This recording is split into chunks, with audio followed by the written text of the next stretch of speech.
Hey guys, good morning. তো আজকে একটা নিউ ব্লগ নিয়ে আইসা পড়ছি। তো ব্লগের মধ্যে একটা স্পেশাল আইটেম আছে আজকে। কি স্পেশাল আইটেম সেটা দেখো। পটল দিয়ে চিংড়ি দিয়ে হবে পটল চিংড়ি আইটেম। তো তোমাদের কোনটা ভালো লাগে, ইঁচড় দিয়ে ভালো লাগে না পটল দিয়ে ভালো লাগে চিংড়ি, কোনটা ভালো লাগে কমেন্ট অবশ্যই জানিও। দেখো কতগুলো চিংড়ি, এবার এই চিংড়িগুলো আমি বাছুম। এই যে চিংড়ি মাছের মাথা দিয়ে অনেকে ভর্তা খাই, হেভি টেস্ট লাগে, যার আর সসবাটাও কই আমরা। তারপরে দেখো চিংড়ি মাছ ছাড়ানোর পরে কোনটুকু হয়ে যায় আমার এটা খুব রাগ উঠে। প্রথমে দেই অনেকগুলা, তারপরে কম। এরপরে কাসকি মাছ ভাইজা রাখছে মা, এটা দিয়ে চচ্চড়ি বহাবো। আমার কাসকি মাছ খুবই ফেভারিট।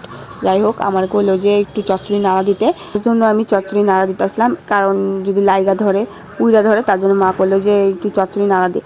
তো চচ্চড়ির মধ্যে কাসকি মাছ দিয়ে আজকে জমিয়া ভাত খামু। যাই হোক, চচ্চড়িটা একটু বাঙালি স্পেশাল জিনিস, ডাল ভাত চচ্চড়ি এগুলো ভালো লাগে। তারপরে হঠাৎ দেখি আমার গুড্ডু অসুস্থ হয়ে রয়েছে, কয়দিন ধরে খাওয়া দাওয়া করতেছে না, বমি বমি করতেছে। অনেকেই আছে শয়তানি করে বিষ টিস খাওয়ায়, আমার খুব খারাপ লাগে। তোমরা খাইবার দিবা না ঠিক আছে, কিন্তু অসহায় প্রাণীকে কি এর বিষ খাওয়াবে, এটা কিন্তু ঠিক না। এইসব মানুষকে অমানুষ করা চলে। তো কুকুর এই পশু পাখিকেও ভালোবাসে।